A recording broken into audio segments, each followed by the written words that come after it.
السلام علیکم دوستو، کیسے؟ امید کرتا ہوں کہ آپ سب خیر خیریت سے ہوں گے۔ دوستو، انڈیا کے بعد پاکستان کرکٹ ٹیم اور یو اے ای کا میچ کھیلا گیا۔ دوستو، انڈر 19 یہ ٹیم میچ کھیل رہی ہے پاکستان کرکٹ ٹیم کی، اور یو اے ای کی چھوٹی سی ٹیم ہے وہ میچ کھیل رہی ہے۔ پاکستان ٹیم یہ میچ جیت کر 30 سالہ بڑا پرانا ریکارڈ اپنے نام کر لیا ہے۔ یہ دوستو، اس حوالے سے آپ دوستوں کو مکمل تفصیل بتانے والا ہوں، اور پاکستان ٹیم کی جانب سے انڈر 19 ٹیم میں کون سا اچھا کھلاڑی تھا جو بولنگ اچھی کی، اور کون سا وہ کھلاڑی بیٹسمین تھا جو بیٹنگ بہت ہی اچھی کی آج کے میچ میں، تمام تر ڈیٹیل اس ویڈیو کے اندر۔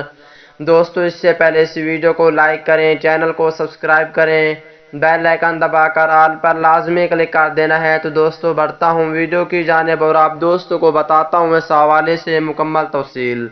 دوستو، جیسا کہ آپ کو پتہ ہے کہ پاکستان بمقابلہ India cricket team under 19 team میں وہ میچ بھی کھیلا گیا۔ Pakistan cricket team India cricket team سے میچ جیت گئی تھی، اور پاکستان ٹیم نے آج یو اے ای سے میچ جیت کر 30 سالہ پرانا بڑا ریکارڈ اپنے نام کر لیا ہے۔ آئیے دوستو، تمام تر رپورٹ بتانے والا ہوں، اس سے پہلے ایک پیارا سا کمنٹس لازمی کریں۔ دوستو، پاکستان ٹیم کی جانب سے عبدالواحد نے 28 رنز بنائے اور معاذ صداقت نے 15، جبکہ اس کے بعد محمد شہزاد نے 29 رنز بنائے، جس میں ایک چھکا اور 2 چوکے شامل تھے۔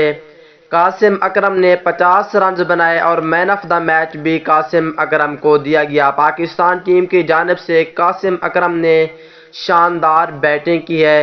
اس بیٹنگ کے بعد مین آف دی میچ بھی قاسم اکرم کو دیا گیا ہے۔ ذرائع کے مطابق بتایا جا رہا ہے کہ پاکستان کرکٹ ٹیم نے 30 سالہ پرانا ریکارڈ اپنے نام کر لیا ہے اس میچ کو جیتنے کے بعد۔